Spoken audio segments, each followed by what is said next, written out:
दोस्तों भोजपुरी में सबसे ज़्यादा खतरनाक और सबसे ज़्यादा बढ़िया एक्टिंग करने वाले यश कुमार का एक फिल्म का मैंने ट्रेलर देखा जिसका नाम था एक था जोकर।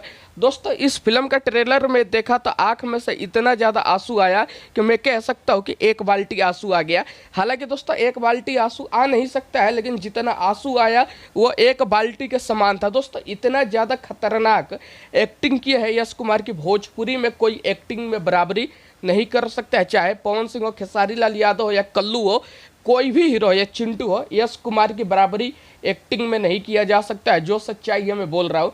एक था जोकर में ऐसा ऐसा स्टोरी है, अश्लीलता तो 1% नहीं है। आप लोग एक बार देखो, एक था जोकर में यश कुमार अपने बेटे को पढ़ाते लिखाते वो आप बड़ा ऑफिसर बन जाता है, माँ बाप को भूल जाता है। दोस्तों इस फिल्म का ट्रेलर देखोगे तो आपको इतना आंसू आएगा। सोचो कि अगर आप लोग एक बार फिल्म देख लोगे तो क्या होगा।